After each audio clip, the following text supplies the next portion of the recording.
Hey folks, in today's story, we're going to hear about a woman who the very second she signed her divorce papers immediately canceled the 15 supplementary credit cards that were in her ex-husband's name. At that exact moment, he was busy booking a lavish engagement party costing $75,000 for his mistress. But a single sentence from the event planner froze him right in his tracks. Friends, in life, there are crossroads we never wish to face, and divorce is perhaps one of the most painful. After 20 long years dedicated body and soul to her family, the only thing the protagonist of our story had left in her hands was a thin sheet of paper weighed down by countless bitter memories, the divorce decree. However, what makes this story exceptional isn't the tears or the desperate pleas. The story begins right at the instant her ex-husband hurriedly hops into a car with his mistress, turning his back on the woman with whom he had shared half his life. In that moment, there was no breakdown, only a terrifying silence, the silence of an iceberg of contained patience finally beginning to crack. Instead of sinking into sadness, this woman chose a different path. She transformed her pain into strength, her years of patience into a meticulously calculated plan to claim the justice she was owed. From canceling the cards she had provided for her husband's entire family to the direct confrontation with those who had taken her selflessness for granted, every one of her steps was a firm shout demonstrating her own worth. The story we are about to hear isn't simply a chronicle of recovering material assets, but the journey of a woman who, having finally decided to live for herself, encounters her true self. It is a narrative full of dramatic and unexpected twists that emerges from the darkness of betrayal into the light of freedom, leaving us with deep lessons about the human heart. I clutched the folder containing our marriage certificate tightly. Only a few minutes had passed since I'd walked out of the county courthouse, and the papers still seemed to hold a faint warmth. Standing on the building's steps, a gust of cold wind forced me to pull my coat tighter. I had rushed out that morning wearing a thin jacket, so my body was shivering, but my heart was burning hotter than ever. I felt as if a boulder that had crushed me for years had finally been lifted. My ex-husband walked faster than me. As soon as the formalities were over, he turned abruptly and hopped into a car parked at the curb. He didn't even roll down the window. Through the tinted glass, I managed to catch a glimpse of a young woman in a pink coat sitting in the passenger seat. I didn't have to think hard to know it was his mistress. I didn't feel rage. On the contrary, I felt liberated. 20 years of marriage, from the first day full of hope to its collapse, had come to an end today. I pulled out my cell phone and lit up the screen. My fingers, without the slightest hesitation, opened the banking app. Some time ago, my ex-husband Jelani had told me he needed liquidity for his business and asked me to apply for a main credit card in my name and several supplementary cards for him and his family. Back then, without thinking twice, I gave him 15 of them at once. One for him, one for my sister-in-law, and even several for his drinking buddies. Thinking about it now, I was a genuine fool. I allowed them to play with my credit score like it was a toy while they spent without control. I entered the supplement card management menu. The last digits of the 15 cards appeared clearly, and next to them the word active. I stared fixedly at the card he used most frequently, the one ending in 886. He always said those numbers brought him luck, but I knew that just last month he had used precisely that card to buy his mistress a handbag worth over $3,500. I bit my lip and pressed the cancel button. The system asked for confirmation. Without hesitating for a second, I accepted. Immediately, a message appeared. The supplementary card ending in 886 has been successfully canceled. This card can no longer be used. Reading that message, I felt like a heavy burden vanished from my heart. I continued canceling the 15 cards one by one, not leaving a single one active. With each cancellation came a notification, and my phone wouldn't stop buzzing. Ping, ping, ping. That sound was sweeter than any melody. Just as I canceled the last card, I received a voice note on WhatsApp from my best friend, Zuri. Her voice sounded euphoric. Maka, I've got huge news for you. One of the regulars at my boutique is the event director at a luxury hotel, and she just called to tell me she saw your ex-husband. He was booking an engagement party with a young girl. He wouldn't stop saying he wanted a $75,000 party, that it had to be something grand for the 18th of next month. I held the phone and couldn't help but smile. What perfect timing, I thought. While on the other side of town, he was dreaming of a wonderful future with his mistress. From right here, I was cutting off the tap. I replied to Zuri's audio. I know. Thank you, Zuri. You'll see. Today, he won't even be able to pay the deposit for the reservation. I sent the message, put the phone in my pocket, tucked the folder into my bag, and headed home. My steps were light as a feather. Before, every time I passed near the courthouse, I used to think, what will I do if the day comes when we can no longer live together? Now that the day had arrived, I felt strangely at peace. On the way home, I came across a street vendor selling honey-roasted nuts. I stopped for a moment and bought a bag. The warmth of the nuts in my hands comforted me to my core. From now on, I will live for me, I promised myself. Not even 30 minutes had passed since I got home when I heard violent banging on the door, as if they were going to break it down. Immediately, I heard the shrill voice of my ex-sister-in-law. Maka, open the door right now. Do you think you can hide in there? I was about to throw an orange peel into the trash when I heard her voice and I frowned. It was obvious that my ex-husband, Galani, had realized his cards weren't working and had told his sister. I dried my hands and walked over to the door, but I didn't open it immediately. Who is it? I asked through the door. If you have something to say it from there. Why are you pounding on the door like that? Who do you think it is? The voice of Bisa, my ex-sister-in-law, sounded increasingly impatient. Open the door already. My brother is making a fool of himself at the hotel. If you don't fix this right now, you're going to regret it. I sighed and opened the door. Bisa was planted on the threshold. She was wearing a flashy dress with a floral print, her hair teased up high like a lion's mane, a thick layer of makeup, and lips painted an intense red. In her hand, she clutched a shiny handbag that I recognized instantly as one bought with my supplementary card. Before I could invite her in, she barged inside and tossed the bag onto the sofa. The metal chain hit the coffee table with a shrill noise, and my scared old cat hid under the sofa. Bisa stood with her hands on her hips, puffing out her chest and looking at me with fury. Have you lost your mind? My brother just called me. He tried to pay the deposit for the engagement party and none of the cards worked. He called the bank and they told him the primary card holder had canceled all the supplementary ones. Who else could it be but you? I crossed my arms and faced her. Yes, I canceled them. So what? So what? Bisa screamed as if she had heard the most unbelievable thing in the world. My brother has been using those cards for years, and me too. Just last week I saw some shoes I was planning to buy this week, and now you cancel them just like that. Who do you take my brother and me for? I smiled with disdain. I went to my study and took a folder of documents out of a drawer.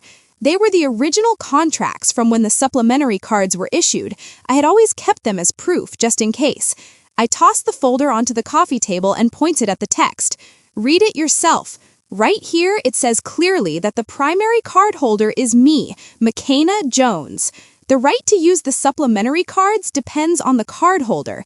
In other words, if I want to cancel them, I cancel them. And who I give them to is my decision. It has nothing to do with you or your brother. Bisa bent down and glanced at the contracts. Her look became increasingly confused, but she kept insisting. These are old papers. My brother told me he changed the ownership to his name a long time ago. This contract is fake. I pulled out my phone, opened the banking app, and shoved the screen right in front of her face.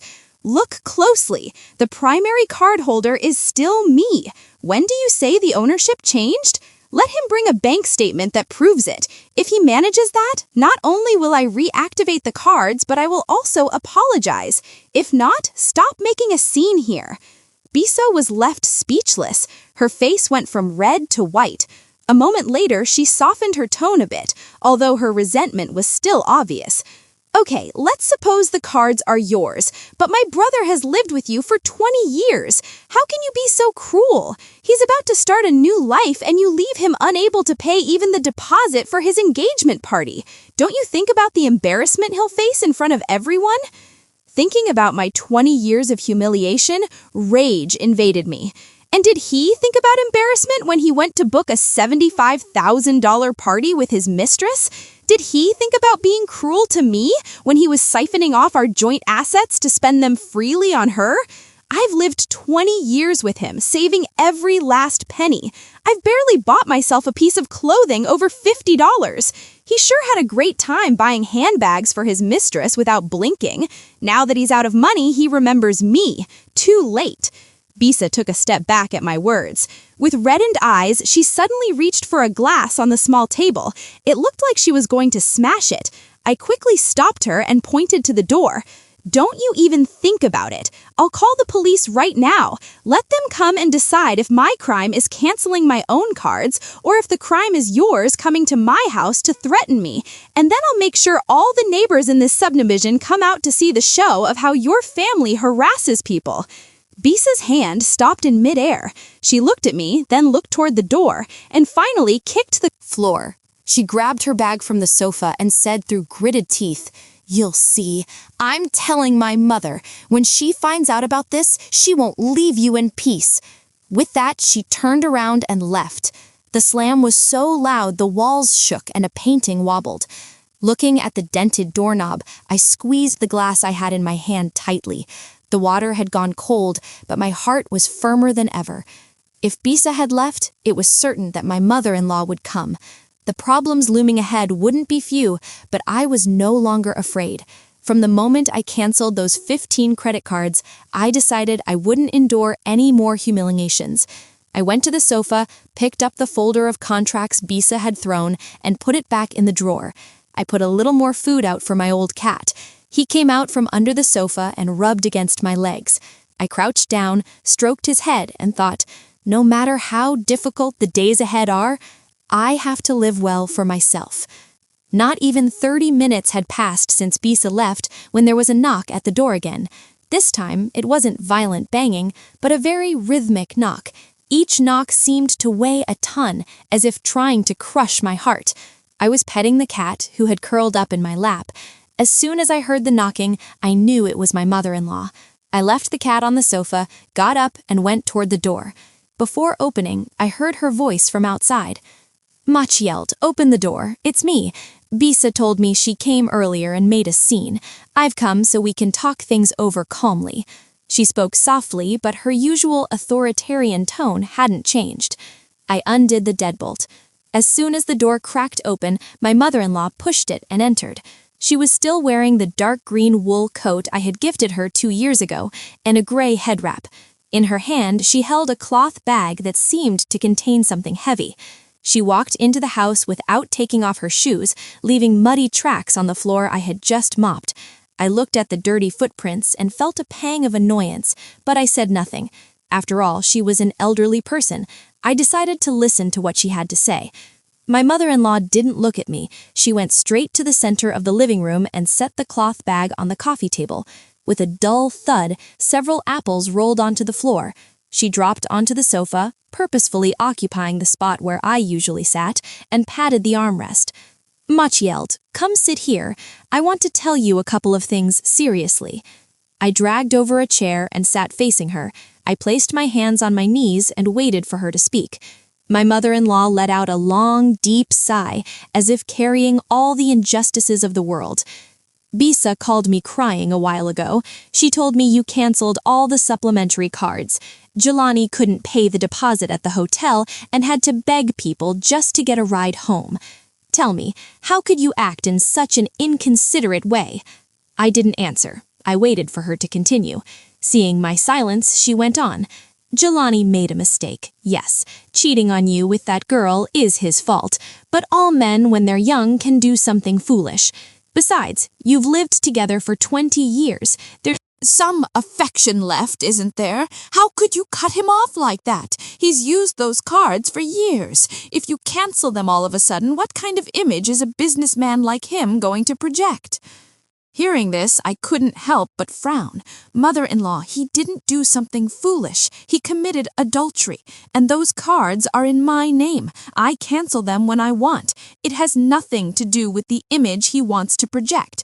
If he wanted to keep up appearances, he shouldn't have bought handbags for his mistress with my card, nor booked a $75,000 wedding, and he certainly shouldn't have siphoned off our joint assets.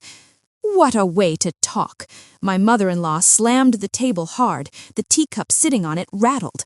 Adultery? That girl is young and affectionate. Galani has a good time with her. What can we do? Besides, in 20 years you haven't been able to give him a child. If Galani has a strong, healthy son with her, it will be a blessing for our family. Is it so hard for you to be a little understanding?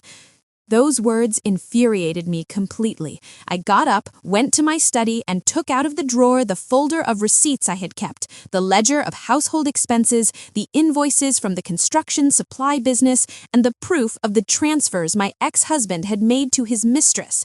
I threw the folder of receipts in front of my mother-in-law and pointed to one of them. "That I'm not understanding with him? Well, look at this. Last winter, I had a fever of 102 degrees. I asked him to buy me some Tylenol, and he told me he was busy, that he had met up with a friend. Do you know what the result was? That same day, he transferred $150 to that woman so she could buy new clothes. Is this something I should understand?" My mother-in-law picked up the receipt, looked away, and put it back on the table. She kept insisting. Surely he had something important with his friend, and $150 isn't that much money. Men need to carry some money in their pockets to move in society. Not that much money? I grabbed another receipt. Well, look at this. Last year for Mother's Day, I bought him a sweater worth over $80, and he told me it was too expensive to return it. But that same day, Galani bought that woman a necklace worth almost $700 because that didn't seem expensive to him. And look at this, too. I pointed to the business ledgers. The starting capital for this store was $3,000 that my family contributed. For years, I've been the one keeping the books, receiving the merchandise, and tending to the business every day. There is nothing I haven't done. And Galani has been siphoning money from the store to his personal account, penny by penny. Do you know how much he has diverted? More than $75,000. Half of that money is mine. With What right did he take it? Without saying a word to me? My mother-in-law's face began to pale. She tried to grab an apple from the cloth bag, but her hand was trembling so much she dropped it. The apple rolled across the floor. She cleared her throat a couple of times, trying to recover her authoritarian attitude. "Makaina, Jelani earned all that money. He spends it how he wants. And you are my daughter-in-law. You have to obey me. Come on, reactivate those cards. If things go badly for Jelani, I won't be at peace either. And if you give him a shock and he gets sick, you'll be held responsible." "Responsible?" I laughed. "Mother-in-law, the $600 pension you collect each month, you don't give it all to Jelani and Bisa. Bisa doesn't have a job and lives free of charge at your expense. Her son's tutoring, the household expenses, don't you pay for it all? You save every last penny and wear the same clothes you've had for 5 years, while Jelani supported his mistress with my money. Because isn't that a lack of respect? Now you ask me to reactivate my cards so he can keep supporting his mistress with my money? Or so Bisa can keep going shopping with my card?" My mother-in-law was left speechless by my arguments. Her face went from red to white. A moment later, she suddenly threw herself onto the floor, slapped her knees with her hands, and started wailing loudly. "Oh, how miserable I am! What a dog of a life! After raising my children alone for decades, the daughter-in-law I get, instead of respecting me, trips up my son. Oh, I can't take it anymore. Neighbors, come and see how this old woman is mistreated by her daughter-in-law." The more my mother-in-law cried, the calmer I felt. I went to the door, opened it a bit, and told her, "Mother-in-law, if you want the neighbors to come see the show, I'll open the door wide. Let everyone come in and decide who was right.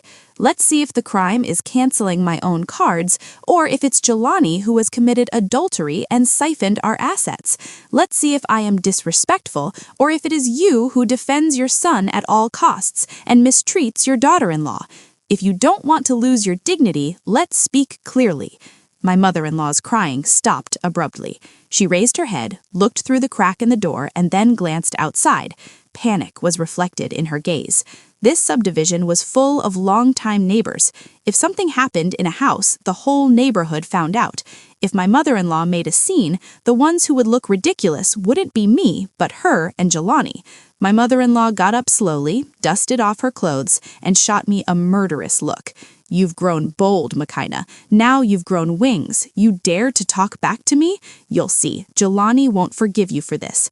With that, she grabbed the cloth bag from the small table and went straight out the door. Passing by me, she shoved me hard on purpose.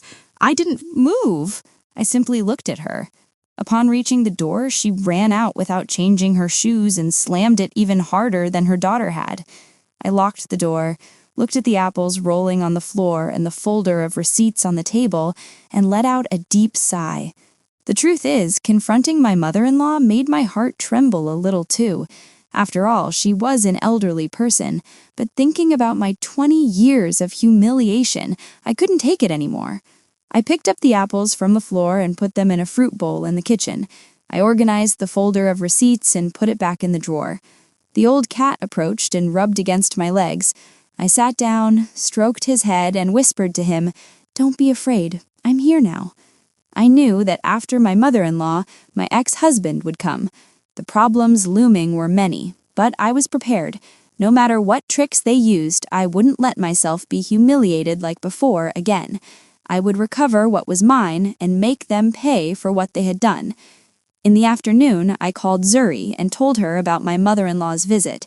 Zuri let out a couple of curse words over the phone and then said, "Maka, don't worry. If they bother you again, call me. I'll come running. Oh, and the lawyer I told you about, I've already contacted him. Does tomorrow work for you? We'll go together. We'll show him those receipts and see if there's any way to recover the assets he stole from you." Zuri's words comforted me. With her help and that of a lawyer, I wouldn't have to fight alone anymore. I told her tomorrow worked well, that we would go see the lawyer in the morning. After hanging up, I went out onto the balcony and looked at the sun. I felt much lighter. No matter how thorny the path ahead was, I would keep going. I was going to live for myself for once. I picked up all the apples my mother-in-law had dropped. Some were bruised, but others could be eaten after washing. I put them on a plate in the kitchen to dry.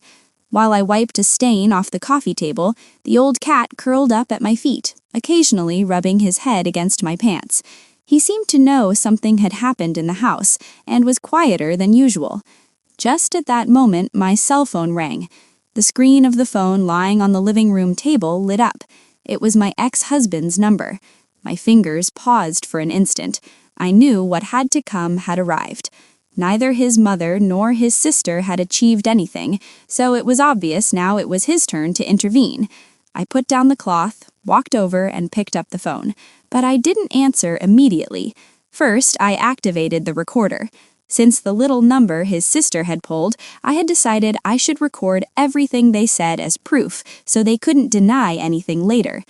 Only after being prepared Did I press the accept button and put the phone to my ear? "Makaina, have you lost your damn mind?" My ex-husband's voice exploded on the other end of the line. It sounded harsh and as if he had just been arguing with someone, and car horns could be heard in the background. He seemed to be on the street. "Was it you? Did you cancel the 15 supplementary cards?" I leaned back against the sofa, gently stroking my old cat's back, and replied with a voice devoid of emotion. "Yes, I canceled them. So what?" "So what, damn it?" he shouted so loud it hurt my ear. "Today, at the hotel, in front of a bunch of people, I swiped 7 or 8 cards and none of them worked. The way that hotel manager looked at me, it seemed like he was looking at a beggar, and the girl next to me wouldn't stop rushing me. Do you know the embarrassment I went through? You did it on purpose, didn't you? You can't stand seeing me happy." I laughed. The old cat was startled by the shouting coming from the phone. I quickly petted him to calm him down. "Yes, I did it on purpose. And did you think about my happiness when you went to book a $75,000 engagement party with your mistress? When you were buying her $3,500 handbags and $500 necklaces with my credit card?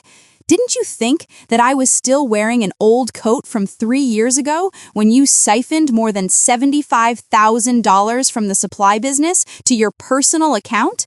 Didn't you think that half of that money was mine?" "Stop talking nonsense," my ex-husband interrupted me. His voice was loaded with panic and rage. "I've used those cards for years. They're like they were mine. If you wanted to cancel them, at least you could have told me. Do I even exist to you? Do you have any affection left?" "Affection?" I repeated that word. My heart didn't feel even the slightest flutter. It just seemed ridiculous to me. When I caught you hugging your mistress in the store, did you think about affection? When I had a 102-degree fever and asked you to buy me medicine, and you told me you were busy drinking with a friend while you took that woman to a restaurant, did you think about affection? It's too late to talk about affection now." He was left speechless by my answer. His voice became harsher, threatening. "McKenna, listen to me well. Reactivate those cards right now. If not, you're going to regret it. I know you still have those receipts. Do you think those scraps of paper will serve as proof? We're already divorced, and the division of assets is done. Don't you even think about getting another cent out of me."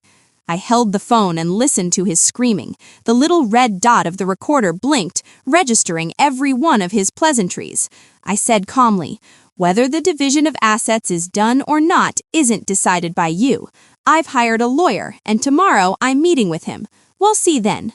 Let's see if the $75,000 you diverted and the money you spent on your mistress with my card are considered marital assets or not.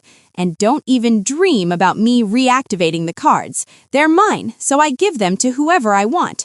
Who do you think you are? A lawyer? You dare to hire a lawyer?" My ex-husband's voice denoted panic, but he kept trying to act tough. "McKenna, don't push it. My mother told me if you don't reactivate the cards, we'll come to your house every day to make a scene. We'll make sure the whole subdivision finds out what kind of harpy you are. A woman who, even after divorcing, tries to fleece her ex-husband. Let's see if you can show your face on the street after that. Then come." My voice turned cold. "The last time your sister came to make a scene, I didn't call the police out of respect for you. If you all come back, I'll call 911 directly, and then we'll see. Let's see if the crime is canceling my own cards, or if it's your family coming in a mob to cause a disturbance. Then not only the neighbors, but also the police will find out what your family is really like. Let's see who ends up more embarrassed." Silence fell on the other end of the line for a few seconds. Then I heard a dry thud, as if he had smashed the phone against something. It was followed by his curses loaded with rage. "McKenna, you witch! I was blind! How could I end up with someone like you? You'll see. This isn't going to end like this. I won't let you live in peace." Despite his threats, I didn't feel even the slightest fear. On the contrary, I felt relieved. The angrier he got, the more obvious it was that he was running out of arguments. I checked that the recording time exceeded 3 minutes. I already had the evidence I needed. I hung up the phone with determination. I saved the audio file, renamed it Threat Call from Galani, and uploaded it to the cloud. Although I had hung up, it seemed his growls still echoed in the phone. I left the mobile on the small table, got up, and went to the kitchen for a glass of warm water. A few sips were enough to calm the uneasiness I felt. The old cat jumped onto the sofa and curled up in the spot I had just left, wagging his tail gently. I went to the balcony and drew the curtains. The sky had already darkened. In the courtyard, some neighbors were walking and chatting animatedly. Leaning on the railing, I thought about my ex-husband's threats, and suddenly it seemed comical to me. Before, I had always been scared of him getting angry. I was terrified to argue with him, so I gave in on everything. And what was the result? Betrayal and schemes. Now that I was no longer afraid, he couldn't do anything to me. Just at that moment, I received a WhatsApp from Zuri. "Tomorrow at 10 at the lawyer's office. Does that work for you?" I replied, "Yes, perfect." I told her my ex-husband had just called to threaten me and sent her a copy of the audio file. Zuri replied instantly, "Well done. You have to record everything. With this recording, he won't dare threaten you lightly, and the lawyer will have a basis to act. Don't worry. Tomorrow, when we meet with the lawyer, surely we'll find a way to recover the money he stole from you." Zuri's message comforted me. With her by my side and a lawyer to help me, I wouldn't have to fight alone anymore. I replied, "I'm not afraid. I have you." I closed WhatsApp and went back to the living room. I organized the folder of receipts on the table and put it in the briefcase I would carry tomorrow. Then I started preparing dinner. In the fridge, there were some vegetables and eggs I had bought the day before. I prepared a couple of simple dishes and a little soup, and dinner was ready. While I ate, the old cat sat quietly beside me at the table. I gave him a piece of egg and he ate it with gusto. Looking at him, I thought, even if in the future we only have each other, we have to live very well. I won't let those horrible people and their problems affect me anymore. I knew my ex-husband wouldn't give up easily and would create more problems for me. He might come looking for me again or bring his mother and sister to make a scene, but I was prepared. No matter what tricks they used, I would face them and fight back. And most importantly, I was going to live for myself for once, 100 times better than before. After backing up the audio file of Jelani's call, I checked once more the folder of receipts I had put in the briefcase. The documents I was going to present to the lawyer tomorrow had to be perfectly organized. There couldn't be any mistakes. Inside the briefcase was also the lawyer's business card Zuri had given me. I looked at the clock. It had just struck 7 p.m. Outside, it was already dark, and the comforting aroma of hot soup wafted from the kitchen. The old cat sitting next to the table stared at my chopsticks, waiting for me to give him another piece of egg. Just as I was about to sit down to eat, my phone emitted a ping. It was a friend request notification on a social network. I picked up the phone and saw there was a new message in the request list. The username was Callous. The profile picture was a selfie of a woman with a lot of makeup and a shiny necklace. I didn't have to think twice. It was undoubtedly the mistress. The request message was arrogant and provocative. "I'm Jelani's fiancé. I have a couple of things to tell you, so accept me." Reading those words, I couldn't help but smile with disdain. The old cat rubbed against my hand. I patted his head and pressed the accept button. Let's see what wonders she had to tell me. As soon as I accepted her as a friend, her messages started raining down like bombs. First, 3 or 4 photos. The first was a general view of the hotel banquet hall. A spectacular chandelier shone on the ceiling, and although the banner in the background didn't have names yet, it read, "Happily Ever After." The second photo was a selfie of her in a white wedding dress. The train of the dress was extremely long, and on her hand she sported a diamond ring, while making a victory sign to the camera. The third photo was with Jelani. He was hugging her by the waist, and both were in front of the wedding menu. Just reading the names of the dishes, you could tell it was extremely expensive. Next came a text message. Every line oozed presumption. "Here is where Jelani and I are going to celebrate our engagement. He said he's going to spend $75,000, so I have a top-notch wedding. Look, my wedding dress is designer and costs over $20,000, and this ring, $18,000. Jelani says it looks beautiful on me. Surely, in 20 years with Jelani, you've never seen such a luxurious place." I took a spoonful of soup and slowly typed my answer. My tone was extremely calm. What a pretty place. The dress and ring also look very expensive. But I have a doubt. Are you paying for it, or is Jelani? If he's Paying? If I were you, I'd be careful. Yesterday, he called me desperate because he couldn't even pay the deposit for the reservation. He swiped 7 or 8 cards and none worked. Do you really believe he has $75,000? Not even 10 seconds had passed when I sent the message when she replied. Every letter denoted urgency. Don't talk nonsense. Jelani has a lot of money. His business is going wonderfully. It's impossible he doesn't have money. You're just jealous and can't stand seeing us happy. That I'm jealous of you? It seemed increasingly comical to me. I've lived with Jelani for 20 years. I know what kind of person he is better than you. His business barely stays afloat. Last year, he even diverted over $75,000 to his personal account. Who do you think he diverted that money for? And the money with which he bought you, the dress, and the ring probably was charged to my supplementary credit card. Oh, by the way, I canceled that card. He won't be able to use it anymore, even if he wants to. This time, her answer took a while to arrive. A minute passed before a single sentence appeared. Liar. Jelani told me those cards were his, that you had canceled them out of spite.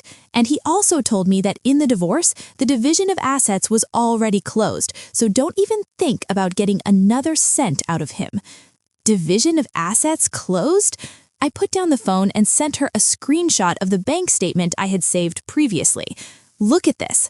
On May 15th of last year, he transferred $3,500 to your account, Concept for your expenses. On June 28th, another $2,000, Concept for the bag. All this money was our marital assets. He sent it to you without consulting me. Do you call that a closed division? And if he really had so much money, why would he give you cards that don't even work? This time, she took 2 minutes to answer. Her tone wasn't as strong as before, and it even seemed she was on the defensive. Jelani gave me that voluntarily. We truly love each other, and you are just a stranger. Don't meddle in our business. You're already divorced. Why are you obsessed with the past? Do you want to get back with him? I'm warning you, don't even dream of getting back with him. I almost burst out laughing. You have an ego through the roof. Hey, I just wanted to remind you that you shouldn't brag so much about celebrating a wedding and buying luxury items with other people's money. If you're not careful, you could end up without money, without a wedding, and in the end, with nothing. And if you truly love him, you shouldn't have pressured him to ask me to reactivate the cards, nor to siphon off the assets. If you really are going to live together, is it necessary to be so calculating? It seems my words hit the nail on the head. She started insulting me with all kinds of rude and vulgar pleasantries, calling me a bitter old woman and a harpy. I didn't argue with her. I simply took screenshots of the entire conversation, saved them in a folder of evidence, and sent a copy to Zuri. Just after taking the screenshots, a notification appeared. This user has removed you from their friends list. Seeing the notification, I left the phone on the table, picked up the chopsticks, and took a spoonful of soup. The soup was still hot, and its flavor comforted me inside. Finally, I gave a piece of egg to the old cat, who ate it with pleasure. Shortly after, I received a WhatsApp from Zuri. She sent me an emoticon of a face with smoke coming out of its ears and a message. But this chick, what's her deal? She dares to provoke you? She doesn't know who she messed with. She thinks this Galani guy is actually rich. You'll see. Soon she'll be crying in the corners. I replied, surely it's not worth wasting time on her, but I've kept screenshots of the whole conversation. Tomorrow I'll show them to the lawyer. Maybe they serve as proof. Of course, keep them safe, added Zuri. Tomorrow I'll wait for you at the lawyer's office a little early. We'll talk to him and settle the matter of the assets that jerk Jelani stole from you. We have to recover your money. After talking to Zuri, I washed the dishes and checked the briefcase one more time. Receipts, screenshots of transfers, Jelani's audio file, screenshots of the conversation with the mistress. Nothing was missing. Then I sat on the sofa, turned on the TV, and put on an old-school R&B concert special for a while. Before, I used to watch it often with my mother-in-law, but since the problems with Jelani started, I stopped watching. Now, watching it alone, I found it quite entertaining. Watching the scenes on TV, my heart felt strangely at peace. Before, I always lived in fear of offending my husband or bothering my mother-in-law, so I endured and let everything slide. And what was the result? Suffering, and to top it off, betrayal. Now it was different. Whether it was Jelani's threats or his mistress's provocations, I could face them firmly and even fight back. I knew the road ahead would still be full of thorns. For example, Jelani might try to pressure me in other ways, or my mother-in-law and sister-in-law might come back to make a scene. But I was no longer afraid. I had evidence in my hands and by my side, my friend and a lawyer. And above all, I finally had the courage to fight for myself. As the saying goes, it's better to lose money than honor. I wasn't just going to recover my honor, but also everything that belonged to me and live the years I had left well. And as for those horrible people and their problems, let them torment each other. In the end, the only ones who would lose out would be themselves. I woke up at 6 a.m. After tossing and turning in bed, unable to sleep, I got up and checked the briefcase again. Last night, after the conversation with the mistress, I had printed the screenshots and organized them along with the receipts and the existing audio file. I was worried about overlooking something important.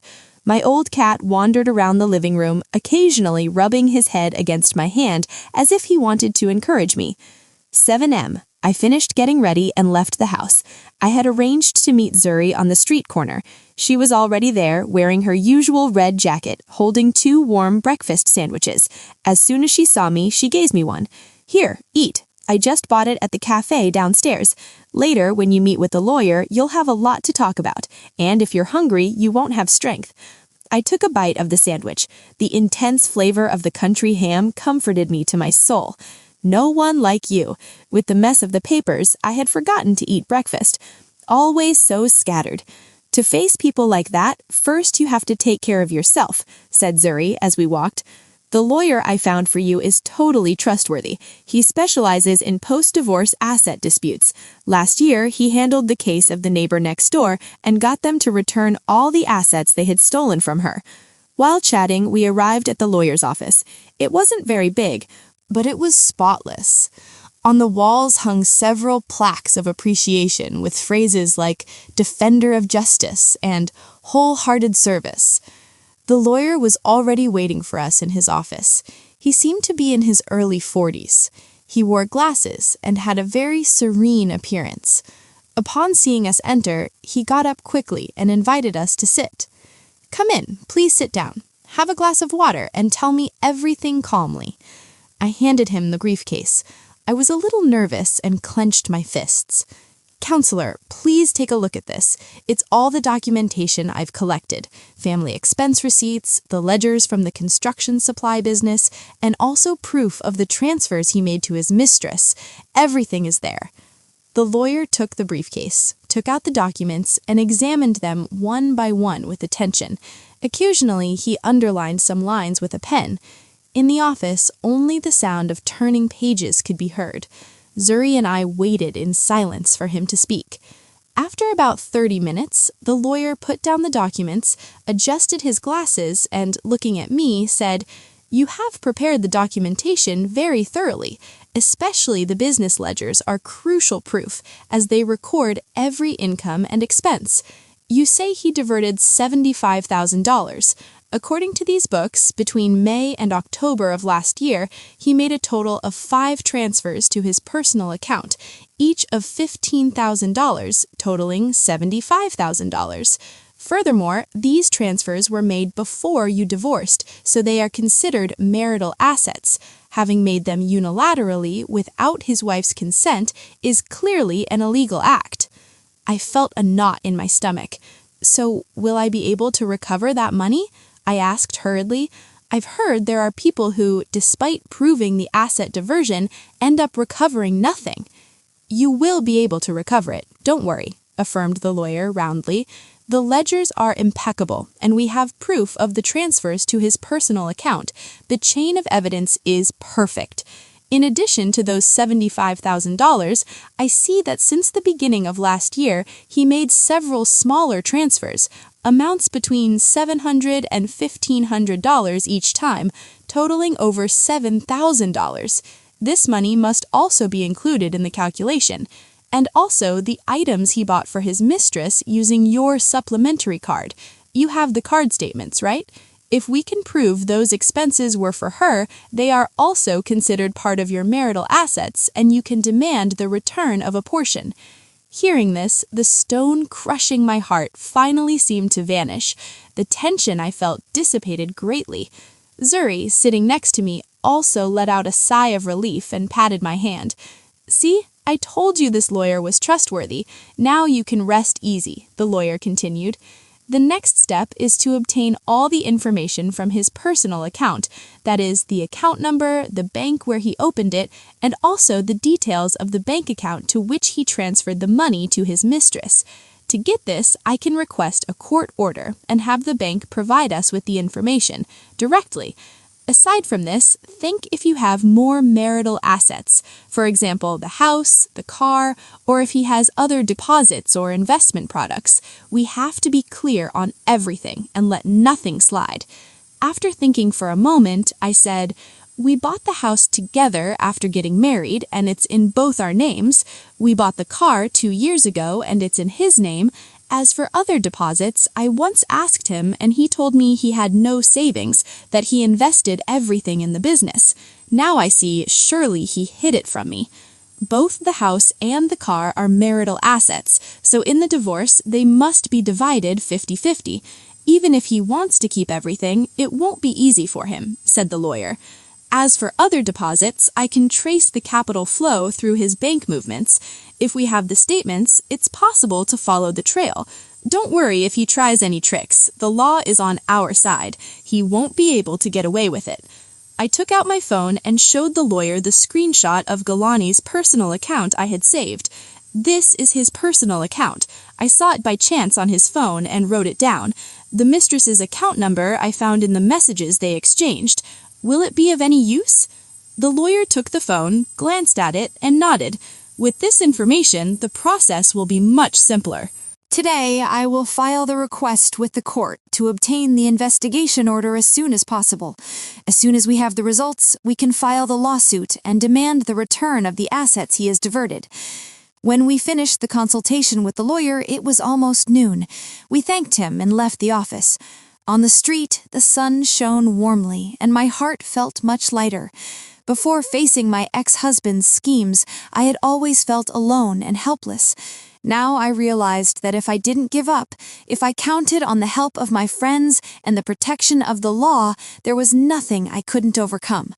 Zuri took me to a small restaurant nearby and ordered 2 of my favorite dishes. While we ate, she told me, "Maka, when all this is sorted out, don't stay locked up at home. I found you a job. A friend of mine owns an organic market in the neighborhood, and she's looking for a manager. The pay is good, and since you already managed your husband's supply business, I'm sure you'll do great." My heart skipped a beat. I had already thought that after the divorce, I should look for a job to earn a living by myself and not depend on anyone. That Zuri proposed it to me now fit perfectly with my plans. That would be great, but I'm scared I won't know how to do it. "Well, what do you mean you won't?" said Zuri, smiling. "You're meticulous and you're good with numbers. Managing an organic market won't be any problem.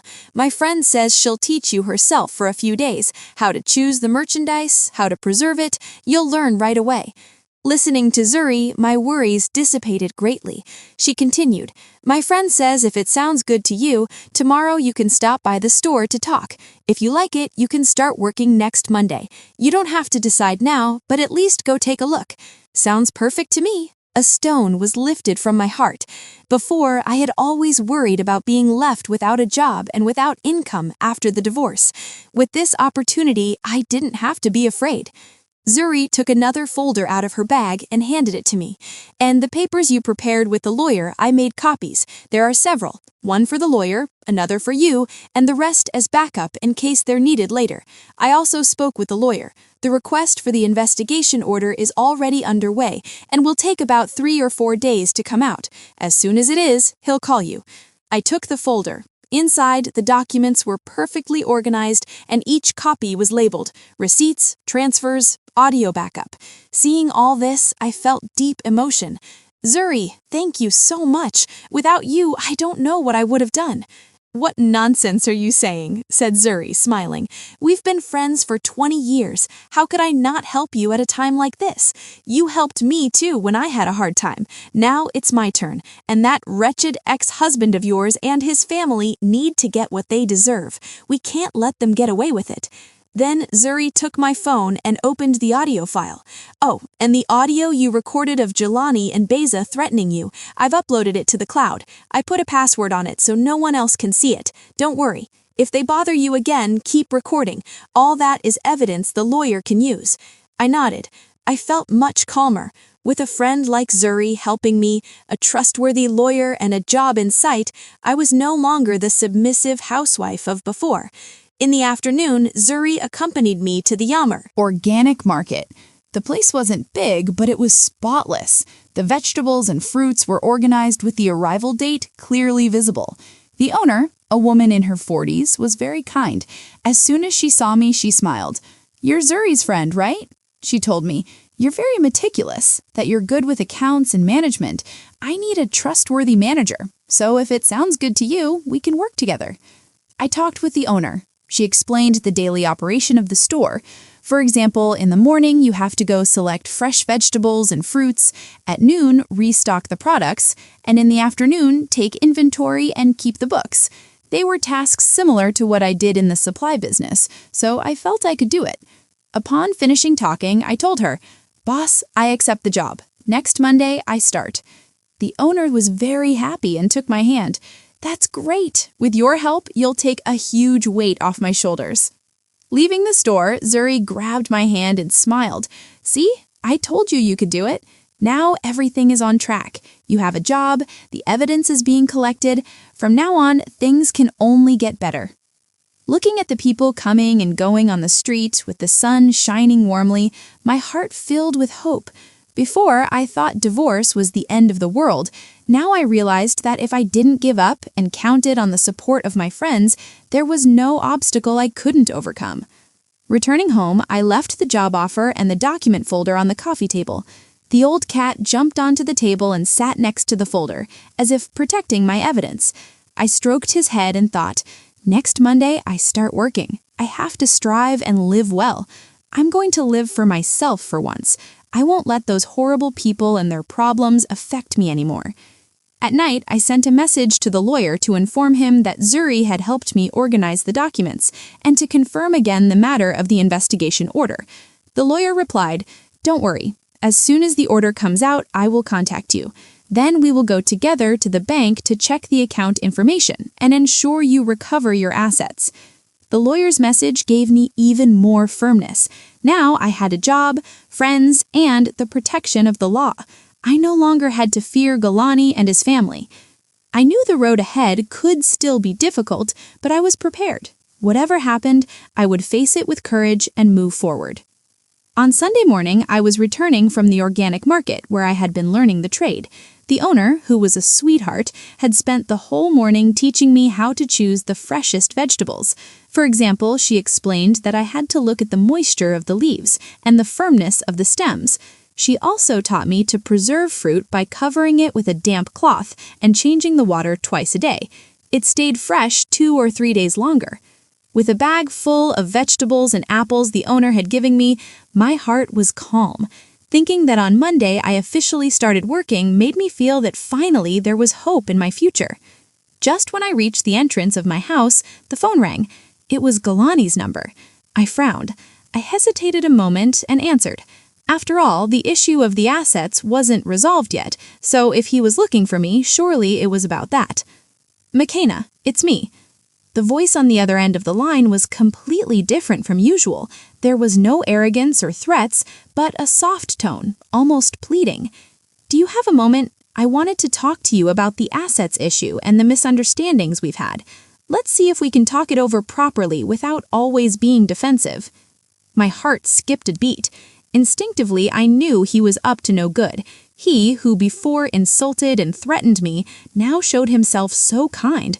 There had to be some trap. I didn't accept immediately. "If you have something to say it over the phone. I don't have time to meet." "Over the phone, we can't talk properly.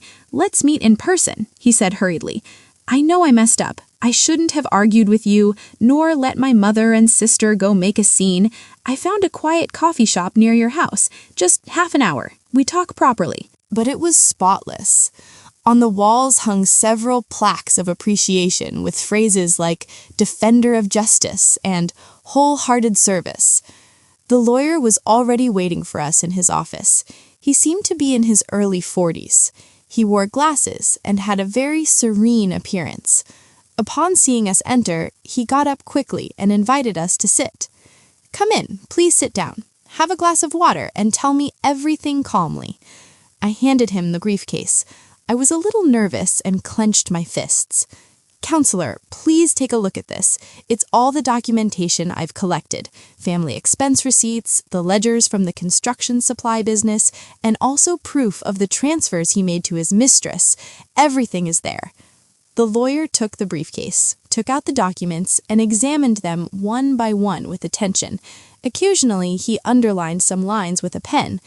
In the office, only the sound of turning pages could be heard. Zuri and I waited in silence for him to speak. After about 30 minutes, the lawyer put down the documents, adjusted his glasses, and, looking at me, said, "You have prepared the documentation very thoroughly. Especially the business ledgers are crucial proof, as they record every income and expense. You say he diverted $75,000. According to these books, between May and October of last year, he made a total of 5 transfers to his personal account, each of $15,000, totaling $75,000. Furthermore, these transfers were made before you divorced, so they are considered marital assets. Having made them unilaterally without his wife's consent is clearly an illegal act." I felt a knot in my stomach. "So, will I be able to recover that money?" I asked hurriedly. "I've heard there are people who, despite proving the asset diversion, end up recovering nothing." "You will be able to recover it, don't worry," affirmed the lawyer roundly. "The ledgers are impeccable, and we have proof of the transfers to his personal account. The chain of evidence is perfect. In addition to those $75,000, I see that since the beginning of last year, he made several smaller transfers, amounts between $700 and $1,500 each time, totaling over $7,000. This money must also be included in the calculation, and also the items he bought for his mistress using your supplementary card. You have the card statements, right? If we can prove those expenses were for her, they are also considered part of your marital assets, and you can demand the return of a portion." Hearing this, the stone crushing my heart finally seemed to vanish. The tension I felt dissipated greatly. Zuri, sitting next to me, also let out a sigh of relief and patted my hand. "See? I told you this lawyer was trustworthy. Now you can rest easy," the lawyer continued. "The next step is to obtain all the information from his personal account, that is, the account number, the bank where he opened it, and also the details of the bank account to which he transferred the money to his mistress. To get this, I can request a court order and have the bank provide us with the information directly. Aside from this, think if you have more marital assets, for example, the house, the car, or if he has other deposits or investment products. We have to be clear on everything and let nothing slide." After thinking for a moment, I said, "We bought the house together after getting married, and it's in both our names. We bought the car 2 years ago, and it's in his name. As for other deposits, I once asked him, and he told me he had no savings, that he invested everything in the business. Now I see, surely he hid it from me. Both the house and the car are marital assets, so in the divorce, they must be divided 50-50. Even if he wants to keep everything, it won't be easy for him," said the lawyer. "As for other deposits, I can trace the capital flow through his bank movements. If we have the statements, it's possible to follow the trail. Don't worry if he tries any tricks. The law is on our side. He won't be able to get away with it." I took out my phone and showed the lawyer the screenshot of Galani's personal account I had saved. This is his personal account. I saw it by chance on his phone and wrote it down. The mistress's account number I found in the messages they exchanged. Will it be of any use? The lawyer took the phone, glanced at it, and nodded. With this information, the process will be much simpler. May and October of last year, you made a total of 5 transfers to your personal account, each of $15,000. And after each transfer, there is an expense of a significant amount. For example, on May 16th, you transferred $15,000, and on May 18th, you transferred $3,500 to Miss Callis. On June 10th, you transferred $15,000, and on June 12th, you bought a handbag worth over $7,000. All the records are here. How do you explain it? Jelani picked up the ledgers. His fingers were trembling and his face was getting paler and paler. His voice also started to shake. Those are normal business expenses. I didn't spend it on her. Normal expenses? The lawyer took out other bank statements. This is the statement of your personal account provided by the bank. Between May and December of last year, you made Miss Callis a total of 8 transfers, totaling over $40,000. The source of this money is the $75,000 you transferred from the joint account and the items you bought her with the supplementary card, which total over $1,200. All receipts are registered at the bank. Do you still maintain they are normal expenses? Jelani, looking at the evidence on the table, started to shake.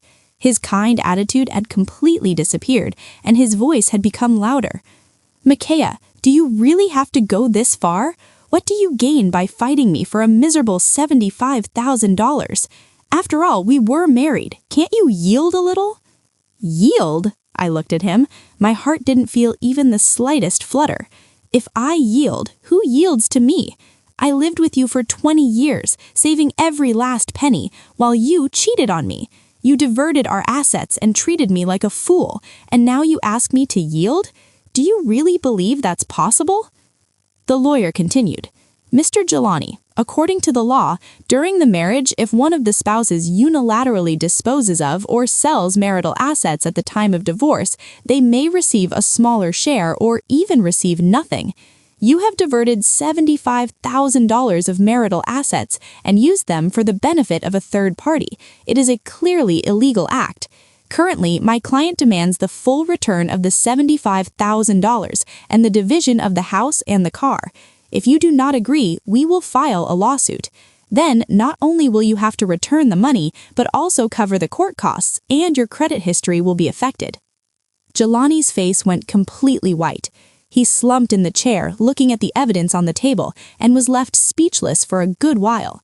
A moment later, he suddenly stood up, pointed at me, and shouted, Micaiah, you harpy! I knew you didn't come with good intentions. You just came to take my money.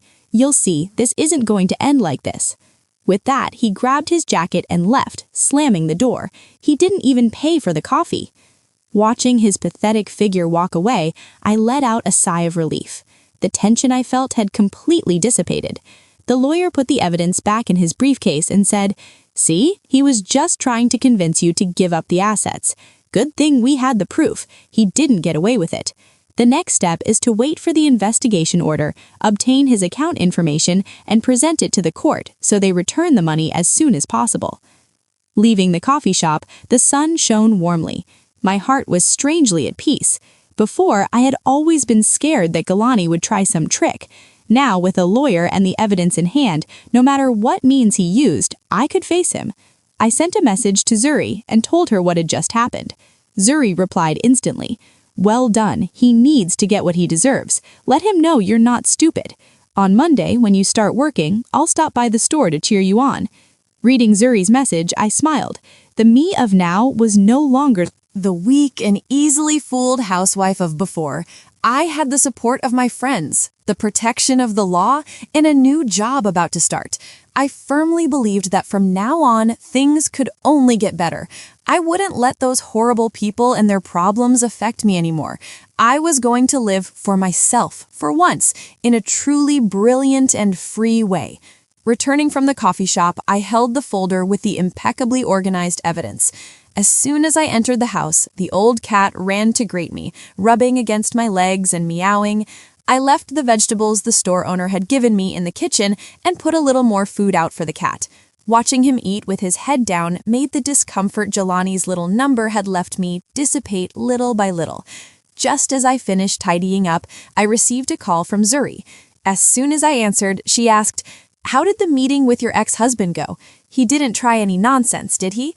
I smiled and told her everything that had happened that afternoon, how Jelani had tried to act nice so I would give up the assets, and how he had been left speechless and fled pathetically when the lawyer presented the evidence.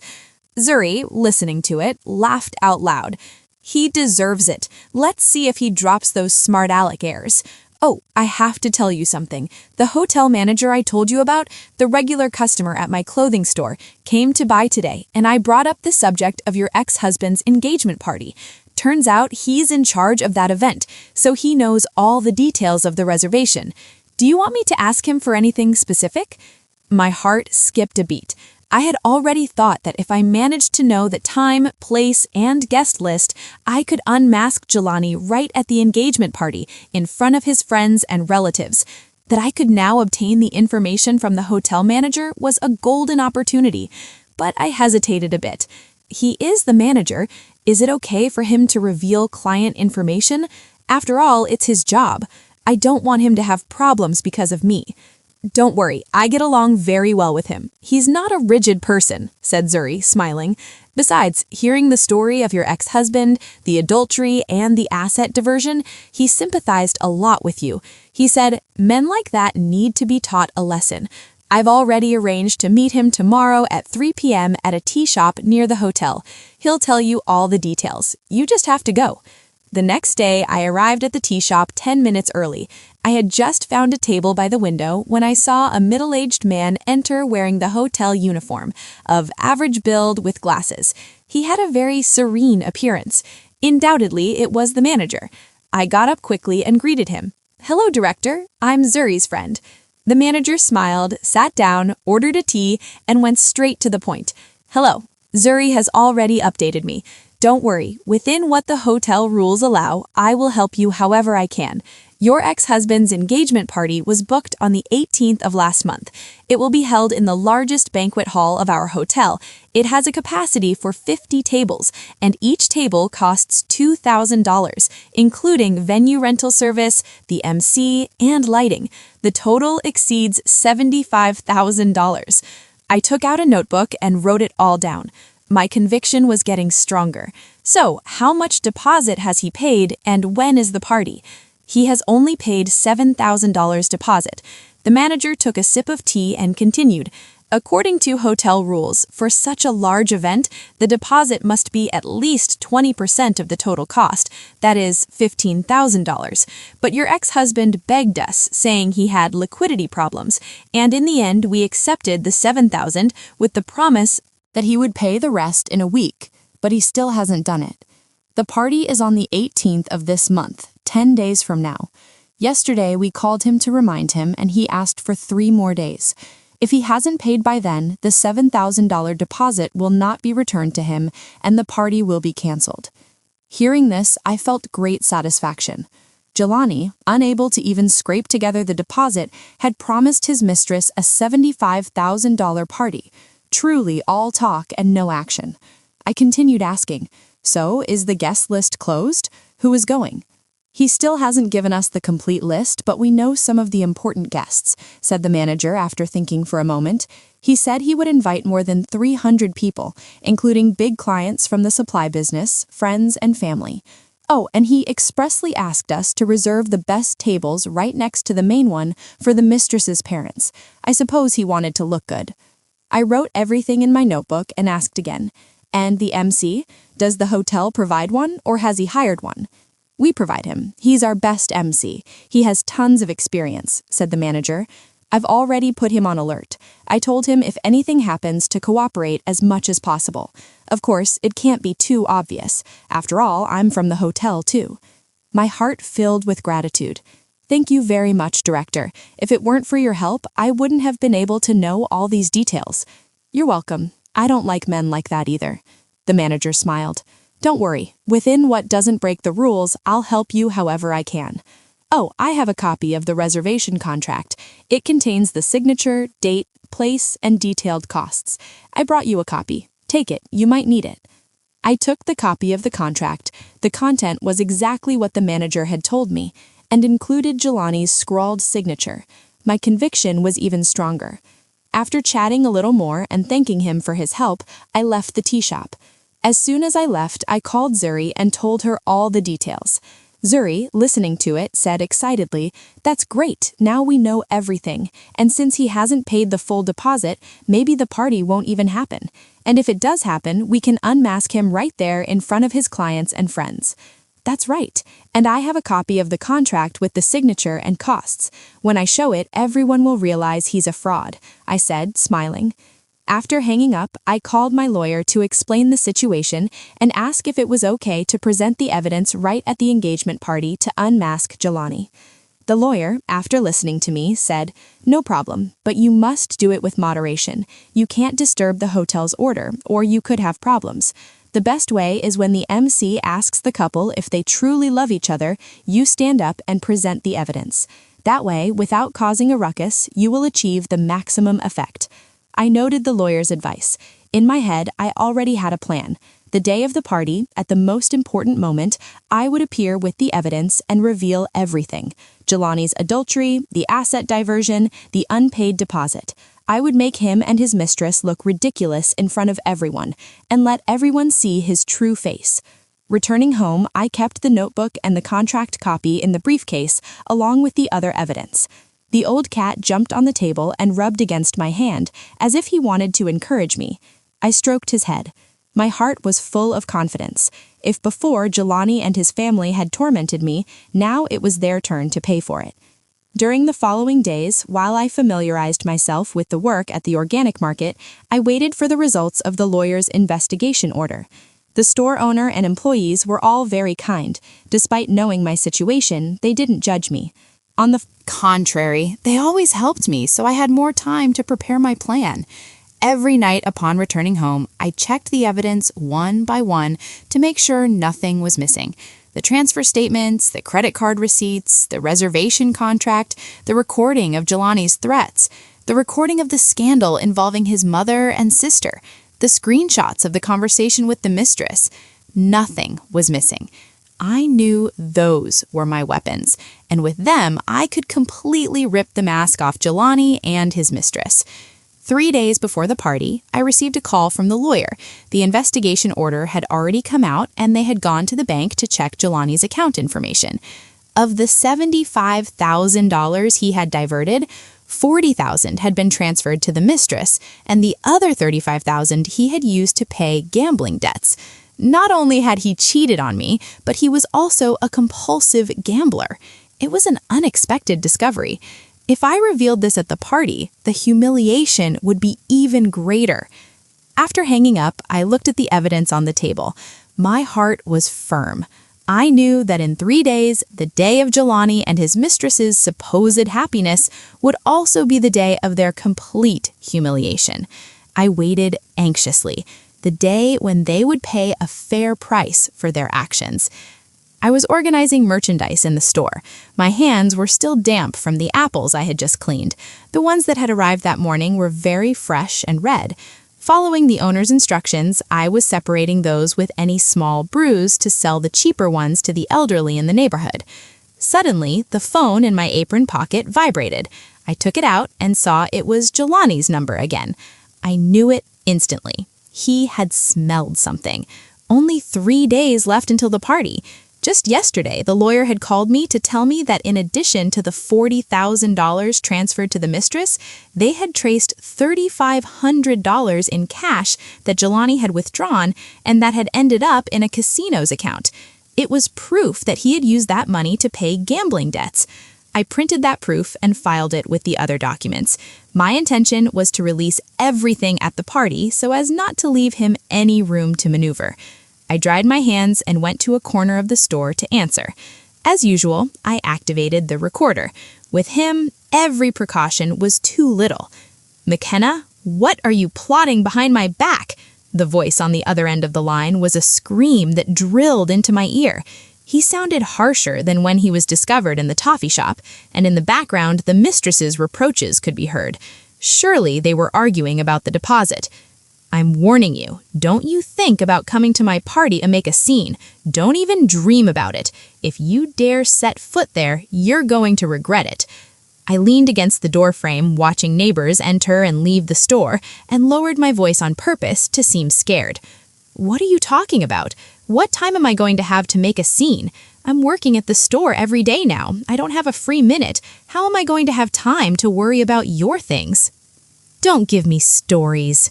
He didn't believe me. His voice became more and more pressing. "Someone from the hotel told me. Someone has been asking for details of my party. Who else is it going to be if not you? My mother went to the market yesterday and the neighbors told her. They say you've hired a lawyer to sue me. Isn't it that you want to humiliate me at the party?" "McKenna, I advise you, don't push it. We're already divorced. Do you really want this to end so badly?" Inside, I laughed. It was obvious some rumor had reached him. That's why he was so nervous. I sighed on purpose and said with a slightly offended tone, "I hired a lawyer for the assets issue, not to ruin your party. And your party of a happy day. What motive would I have to go spoil it? Don't worry, I won't go." "That day I have to work. The store is very busy." "Really?" "Swear it." His voice had softened, but he still doubted. "If you trick me, I'll come to your store and mess it up so you can't work." "Why would I trick you?" I lowered my voice, pretending I was worried the owner would hear me. "It cost me a lot to find this job. I just want to work in peace. I don't want more problems. Get married in peace. I assure you I won't bother you." He asked me a couple more times if I really wouldn't go, and even made me swear it. I dutifully told him, "I swear I won't go." On the other end of the line, I heard a sigh of relief, and even heard him tell the mistress, "See, I told you she wouldn't come." I almost burst out laughing. The fool truly believed I was afraid he would come to the store to make a scene. If he dared to come, I would call the police immediately. With the warning from last time, I don't think he would dare. After hanging up, I saved the recording and sent a copy to the lawyer and Zuri. Not even 2 minutes passed when Zuri called me. As soon as I answered, she let out a curse word. "What a jerk! He's dumb. He still tries to threaten you. And you? What good acting! I almost believed it." "I had to act a little so he would relax," I said, smiling. "Now he's convinced I won't go to the party out of fear, so when I appear suddenly, he won't have time to react." "Oh, how did it go with the hotel manager? How will we enter that day?" "I talked to him yesterday. That day, he'll send an employee to pick you up and give you a staff ID card. You'll follow that employee, enter through a service door, and wait in a room behind the banquet hall," said Zuri. He's also alerted the MC. When he asks the bride and groom if they'll be together for richer or poorer, in sickness and in health, he'll pause and give you a signal. Then you come out. My conviction was even stronger. I reviewed with Zuri the evidence we would carry that day. In addition to the transfer statements, the credit card receipts, and the reservation contract I already had, there was the new statement of gambling debts. I organized everything chronologically and put it in a black briefcase. That way, when taking it out, everything would be clear. Upon hanging up, the lawyer also sent me a WhatsApp. That day, I will be at the hotel half an hour early. If any unforeseen event arises, for example, if Mr. Jelani sends someone to block your way, I will handle it. He also sent me the phone number of the nearest police station so I could call at any time. In the afternoon, leaving work, the owner, seeing me checking my phone constantly, asked me, concerned. I told her the situation briefly. Upon hearing it, she patted my hand and said, "Maka, don't be afraid. If you need help, I'll tell my husband to accompany you. He's big and has a very loud voice. Surely he'll intimidate them." I felt warmth in my heart. "No, boss, no need to bother your husband. I'm going with my friend and the lawyer. Don't worry." The owner, still uneasy, put a bag of hard-boiled eggs she had just made into my hand, telling me to eat them on the way for strength. She said that day would be very hard. Arriving home, the old cat was waiting for me at the door. I left the briefcase on the coffee table and checked everything one by one. More than 20 transfer statements, each with the date and amount clearly indicated. The credit card receipts organized by months with a red circle on purchases for the mistress. The reservation contract on top to grab it easily. The gambling debt statement inserted in the middle. That was the most compelling proof. I found an old recorder and transferred the audios of Jelani's threats and his mother and sister in case the phone ran out of battery. I also fully charged a power bank and put it in a side pocket. When I finished organizing, I sat on the sofa. The cat curled up in my lap and purred softly. I stroked his fur. I didn't feel a shred of nervousness. Before, Jelani's threats kept me awake. Now, instead, I was very calm and even felt a certain anticipation for that day. I knew that day would not only be the day I unmasked his true face, but also the day I would completely break with my past and start a new life. He wanted to show off with his party, Marion style, with his mistress. I, in front of everyone, was going to reveal his true face, selfish adulterer and gambler, so he would learn that whoever torments me pays the consequences. Before going to bed, I sent a message to the hotel manager to confirm he would prepare the staff ID card. The manager replied, "Don't worry, everything is ready." I put down the phone and looking at the moon through the window, I thought, "You'll see, soon your cover will be blown." That morning, I got up earlier than usual. I chose a dark, elegant jacket and a light gray sweater underneath. I didn't want to draw attention, but not look disheveled either. I just wanted as calmly as possible to say what I had to say. Before leaving the house, I checked the briefcase 3 times. The transfer statements, the credit card receipts, the reservation contract, the debt statement, the recorder, the power bank. Nothing was missing. The old cat sitting at the door rubbed against my shoes as if wanting to encourage me. I stroked his head and whispered, "I'll be right back." As we had agreed, I arrived in the vicinity of the hotel an hour early. The lawyer was already waiting on the sidewalk with a black leather briefcase containing copies of all the evidence. A few minutes later, Zuri arrived. So I wouldn't get tired of standing, she had brought a small folding chair. The 3 of us entered a nearby convenience store and sat for a while. The lawyer reviewed the plan with me one more time. Then, follow the employee, enter through the service door, and wait in a corner behind the banquet hall. When the MC gives you the signal, stand up, but without rushing, and present the evidence one by one. First, the reservation contract, then the transfer statements, and finally, play the audio. Don't lose the rhythm. At 10:30, the employee sent by the manager arrived. She was a young girl in her 20s. She handed me a staff ID card. "Ma'am, follow me. The director told me to have you wait a moment in the break room in the back, and when the MC is going to read the vows, I'll come get you." I followed her inside. In the hallway, the music coming from the banquet hall echoed.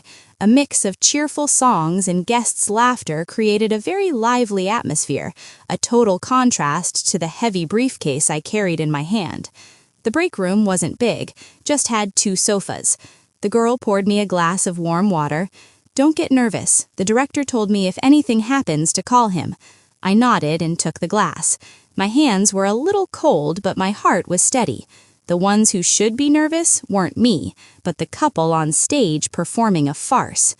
Around 11:30, the music outside suddenly changed from cheerful songs to the solemn wedding march. The girl opened the door and entered. "Ma'am, the bride and groom have already entered. In 10 minutes, the MC will read the vows." I got up, moved my fingers, and left the briefcase zipper slightly open to be able to pull out the evidence easily later. A moment later, through the crack in the door, I heard the MC's voice. It was a warm and clear voice. "Ladies and gentlemen, dear friends, today is the big day for the groom and bride. In the presence of so many family and friends, I ask you both, do you swear that in the future, for richer or poorer, in sickness or in health, you will always be by each other's side, never abandoning one another?" It was the moment. I felt a knot in my stomach. Quickly, I followed the girl out of the break room and stealthily entered the banquet hall through a back door. The guests in the back rows were almost all looking at the stage, so they barely noticed me. I advanced slowly down the aisle. About 20 or 25 feet from the stage, the MC asked again, "Groom and bride, do you swear?" Jelani, in an impeccable suit and a radiant smile, was about to open his mouth. "I do not agree." I cleared my voice. It wasn't a shout, but loud enough for the people around to hear me. "He does not agree.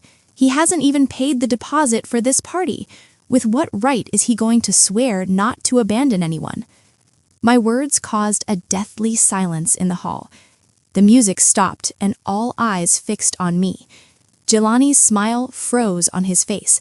He turned to look at me with eyes wide as saucers and said with a trembling voice, "Maka, what are you doing here?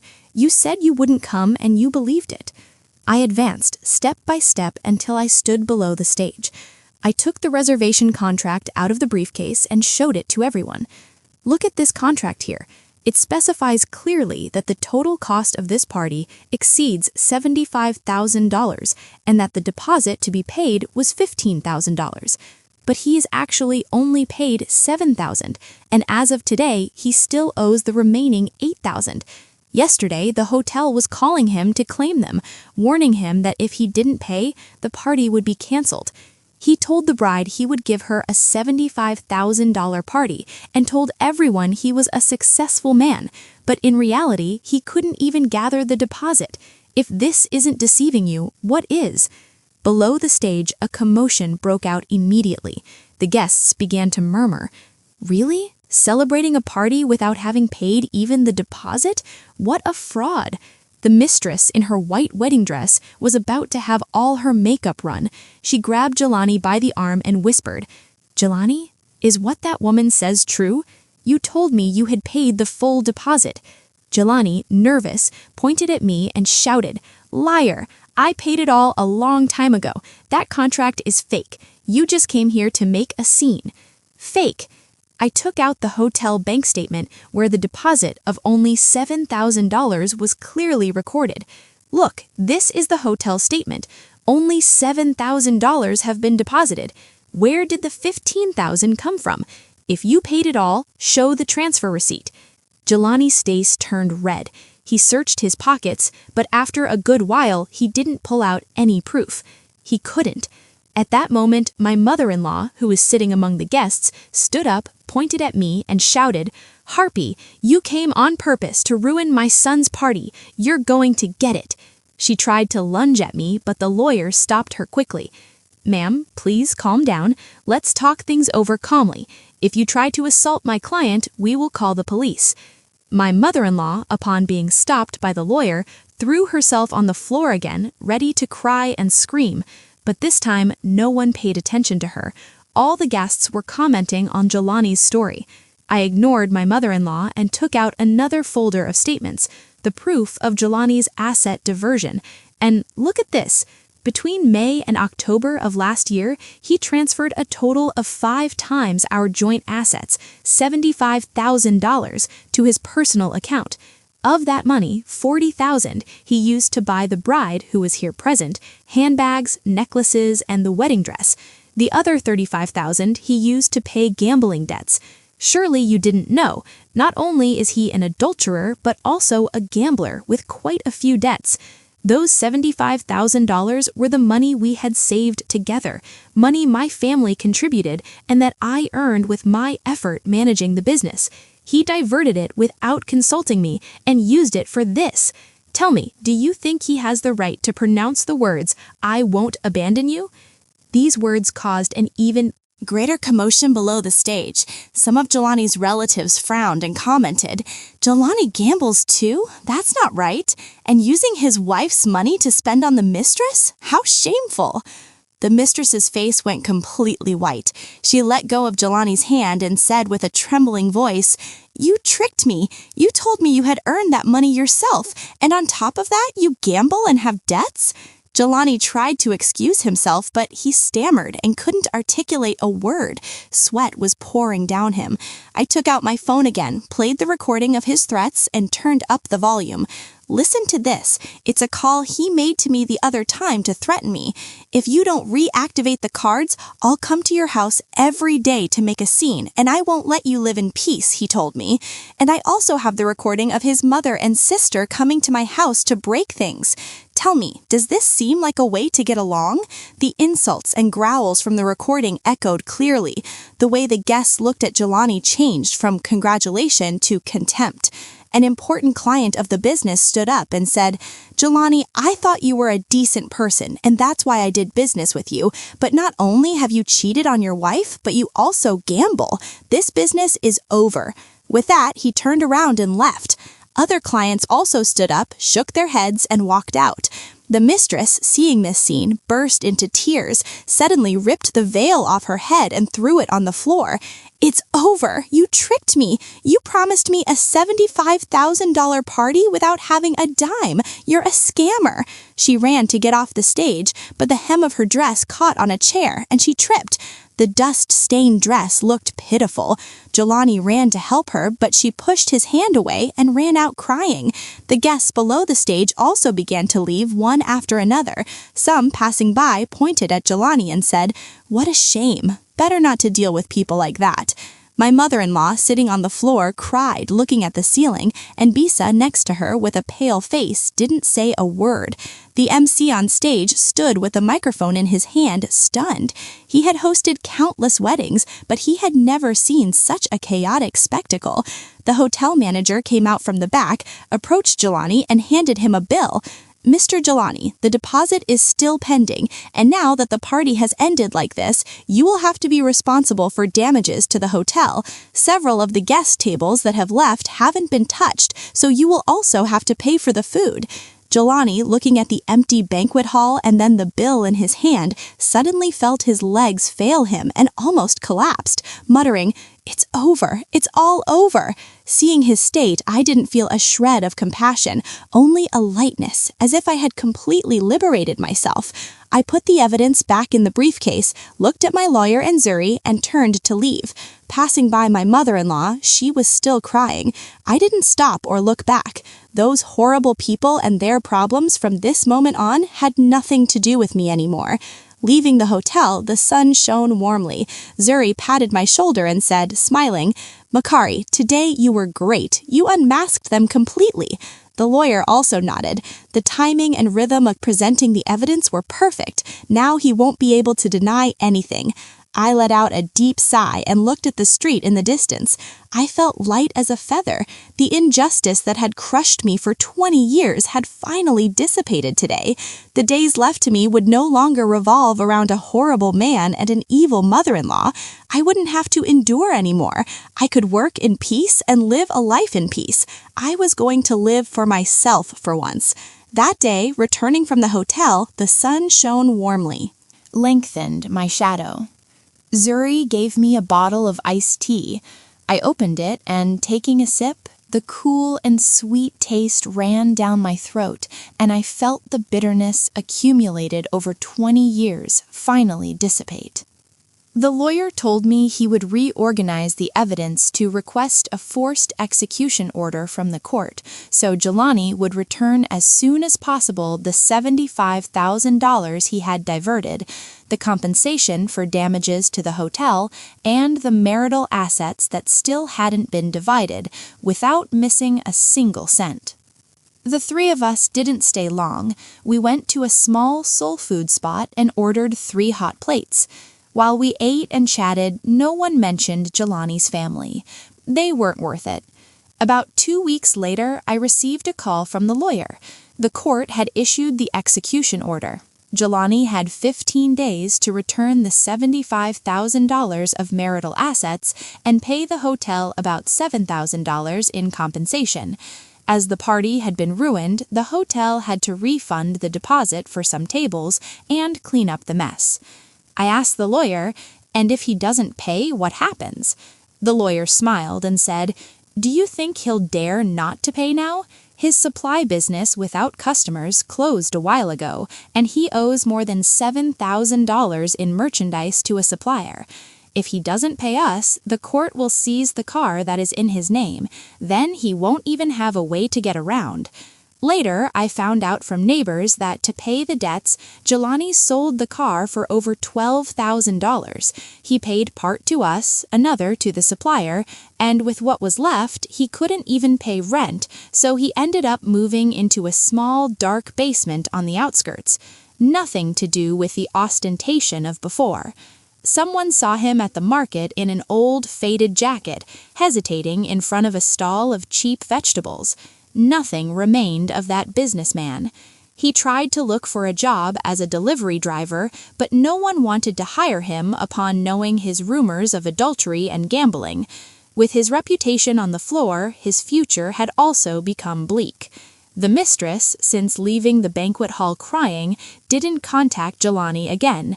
A friend of Zuri saw her in a supermarket in a town wearing an employee uniform, pushing a cart and stocking merchandise. She no longer sported shiny necklaces or designer bags. Apparently, upon returning to her town and telling everything, her mother got very angry, scolded her well, and told her to forget about living off men and find a decent job. Later, it was rumored she was dating a stock boy from the supermarket, a normal life, but at least she didn't dream of $75,000 weddings anymore. In the end, she must have learned that appearances built with other people's money sooner or later crumble. My mother-in-law and Bisa's situation wasn't better. My mother-in-law's $600 monthly pension used to go entirely to her son and daughter. Now, with the son in debt and the daughter with no one to mooch off of, they started blaming each other. Once going to the market, I found them arguing. Bisa said, "It's all your fault, Mama. By spoiling my brother so much, he ended up cheating on her. And now look, I can't even buy myself a new dress." My mother-in-law, crying, replied, "And if you hadn't been taking money from your brother every day, would we have reached this point?" The two argued with red faces, and passers-by stopped to look, but no one separated them. Before, when they tormented me, the neighbors saw everything. Now that they were in that situation, it was the result of their own actions. Later, I found out my mother-in-law entered the hospital, but Bisa didn't pay the bill and Jelani had no money either. In the end, some lifelong friends of my mother-in-law took up a collection to pay the expenses. Upon leaving the hospital, my mother-in-law lived alone and sad in her old house, and nothing remained of her former haughtiness. My life, on the other hand, was getting better and better. After half a year working at the organic market, the owner, seeing I did well, not only raised my salary to $3,000, but also put me in charge of purchasing and inventory management. Later, she hired 2 part-time employees so I wouldn't have to go so early for the merchandise. The neighbors loved buying at our store. They said the vegetables I chose were fresh and cheap. Sometimes, if an elderly person forgot money, I told them to take it and pay me another day. Over time, I became friends with everyone. For example, Miss Ada came every day for greens and sometimes brought me biscuits she made herself. Mr. Anthony liked ripe apples, so I always saved some for him. In my free time, I walked with Zuri in the park, or on weekends, we went on trips to the surroundings. Last fall, we went to see the leaves on the trees, standing at the top of a mountain, looking at the forest of maples in intense red and feeling the fresh breeze. My heart was at peace. The old cat at home had also gained a lot of weight.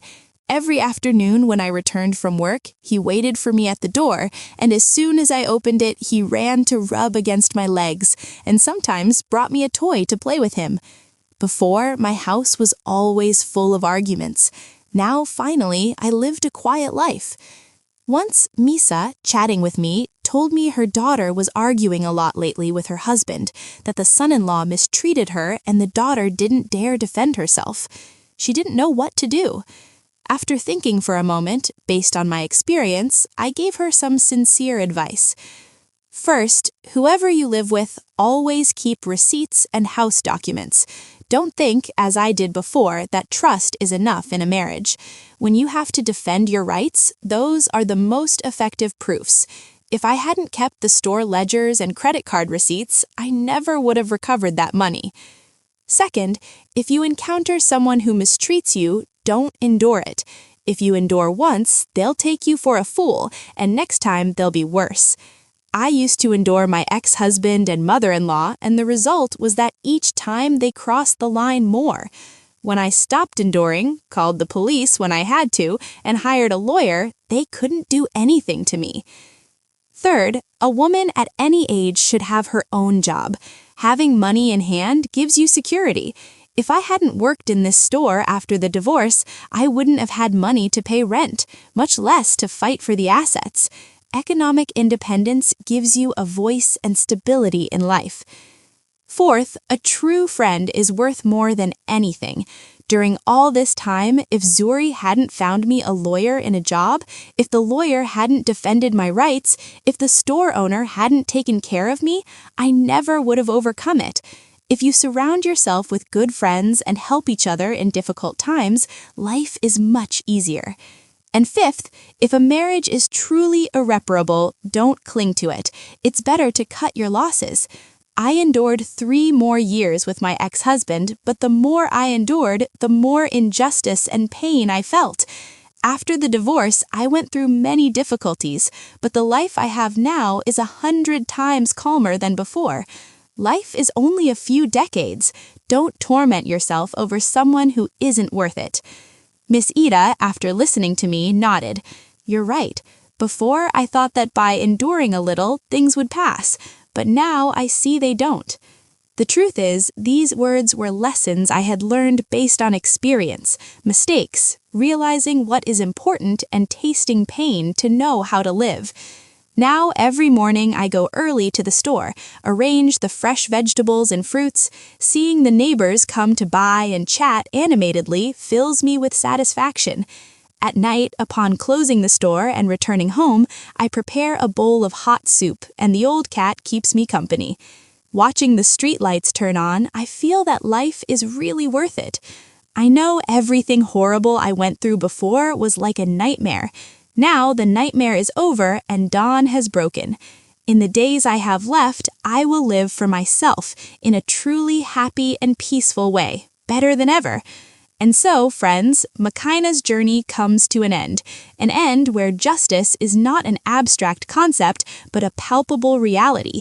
The traitor fell from grace, the greedy paid their price, and our brave protagonist found true peace in her new life. But this story leaves us with something more than a satisfying revenge. It shows us the extraordinary power of preparation and determination.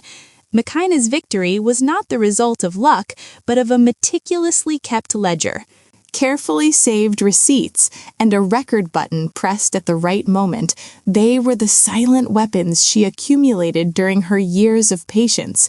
And when finally the limit of that patience was reached, they became irrefutable proofs that completely demolished her ex-husband's lies and arrogance. Moreover, McCain's greatest victory was not the moment she unmasked Jelani in the banquet hall, but the quiet mornings at the organic market, the warm afternoons in the company of her old cat, and the freedom of being economically independent and mistress of her own life.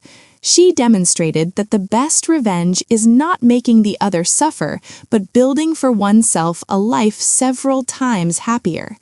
Makaina's story leaves us with a profound lesson.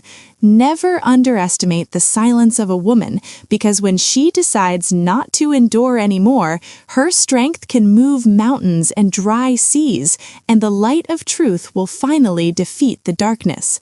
Did you like the story? And which city are you listening from? Let's meet in the comments.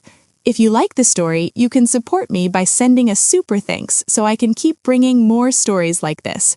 Thank you so much for your sweet support. I'm looking forward to your comments on the story. On the screen, you can see 2 new life stories that I highly recommend. There's so much more on my channel. Don't forget to subscribe. See you in the next life story. With love and respect.